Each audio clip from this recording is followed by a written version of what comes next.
그림 그린다는 게 굉장히 즐거운 일이기도 한데 사실 좀 고통스러운 일이기도 하거든요. 제일 중요한 부분은 첫째도 멘탈, 둘째도 멘탈, 셋째도 멘탈이 아닐까 싶어요. 조급해하지 마셨으면 좋겠어요. 스트레스를 받으면 내가 오래 그림을 그릴 수가 없잖아요. 안녕하세요, 가탄입니다. NC소프트 블레이드 앤 소울 팀에서 한 6개월에서 1년 정도 일을 했고, 던전 앤 파이터에서 5년에서 6년, 프리랜서로 한 5년 정도 일을 했었습니다. 그래서 원화가로서는 벌써 한 10년이 넘은 장수 원화가가 되지 않았나 싶습니다. 초등학교 때 우연히 그림대회에서 최우수상을 받았거든요. 주변 어른분들이 너 그림 잘 그리는구나 그러면서 너는 화가가 되라 그렇게 말씀을 하셔가지고 칭찬을 들으면 더 열심히 그림을 그리게 되잖아요. 꾸준히 그림을 그리다 보니까 어느 순간 이 직업까지 오게 된 것 같습니다.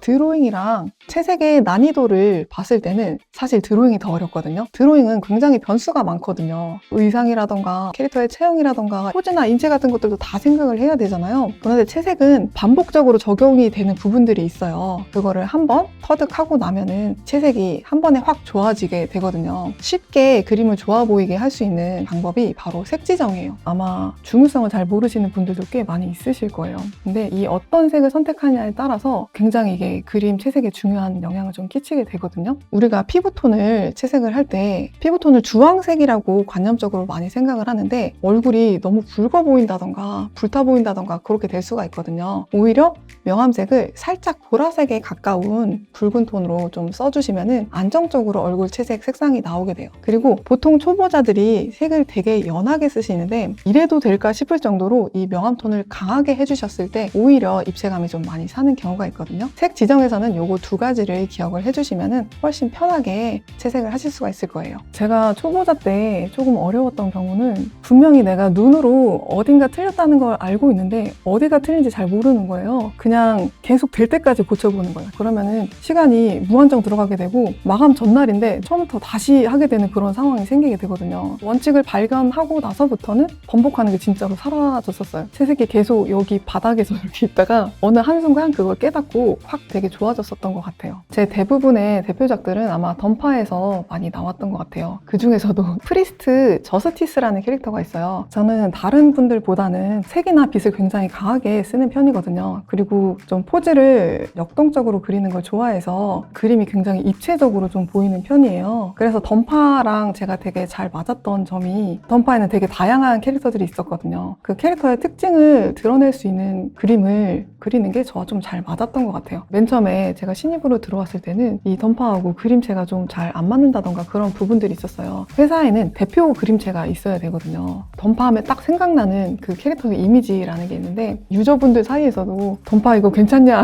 이런 이야기가 많이 나왔었어요. 각자 가지고 있는 이 강점이 그 회사에 들어갔을 때는 오히려 좀 단점이 될 수도 있거든요. 저희 다 굉장히 다급한 마음으로 이 그림체를 맞추게 됐어요. 원화가 분들이랑 다 모여서 우리 살색은 무슨 색으로 할지 금색은 무슨 색으로 할지 피부색이랑 머리카락색이랑 그런 것들을 쫙 다 맞추고 굉장히 고생스럽게 그때 처음 그림을 맞춰서 일러스트 캐릭터가 나왔었어요. 그게 여자 프리스트 캐릭터인데 신규 캐릭터였거든요. 결국 반응이 되게 좋아졌어요. 그때 이후로 원화가 좀 잘 안 맞는다던가 라는 그런 이야기가 유저들 사이에서 들리지 않았었던 것 같아요. 제가 금방 취업을 했다고 생각하시는 분도 있는데 저는 한 1년 정도 취업을 준비하는 기간이 있었어요. 몇 개의 회사에 지원을 하고 저도 떨어지기도 하고 NC소프트 블레이드 앤 소울 팀에서 제가 처음 일을 했었는데 그때 블로그를 가지고 있었어요. 팀장님이 그 블로그를 보고서 저한테 연락을 주셔가지고 면접을 했었던 것 같은데 그때 당시에는 뭐 내가 취업을 위해서 전략적으로 그림을 올렸다 그런 건 아니고 그냥 아카이빙 목적으로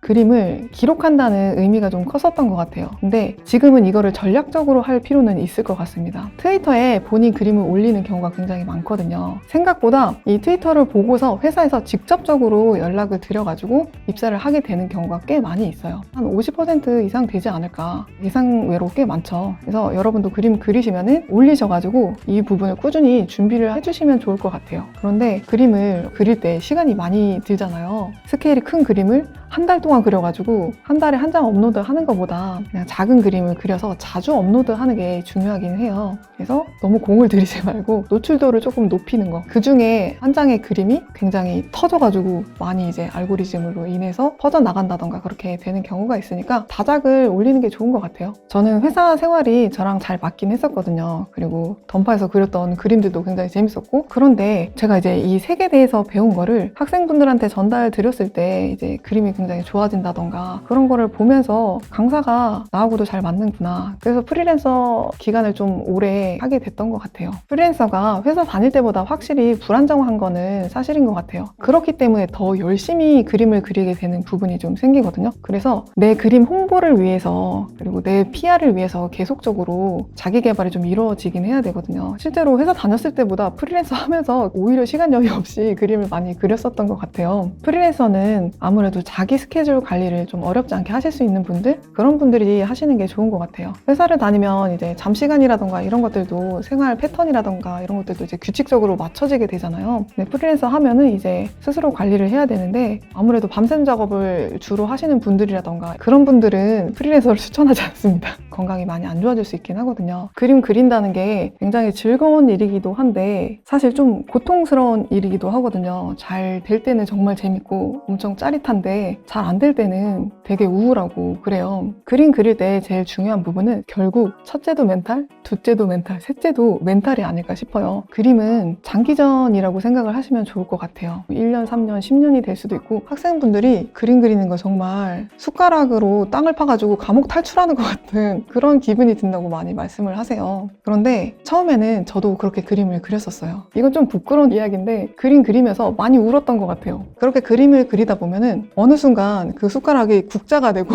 그 다음에 삽이 되고 그 다음에 포크레인이 돼가지고 생각보다 빠르게 감옥에서 탈출을 하게 됩니다. 조급해하지 마셨으면 좋겠어요. 1년 내에 나는 존잘이 돼야 돼, 천재가 돼야 돼, 약간 그런 강박을 가지고 계시는 분들이 있어요. 그림을 그릴 때 스트레스를 받으면 내가 오래 그림을 그릴 수가 없잖아요. 내가 어떤 걸 그렸을 때 행복한지, 그리고 내가 그리고 싶은 그림이 무엇인지 그런 거에 대해서 생각을 해보시고 꾸준히 오래 그릴 수 있도록 준비를 해주시면 좋을 것 같아요.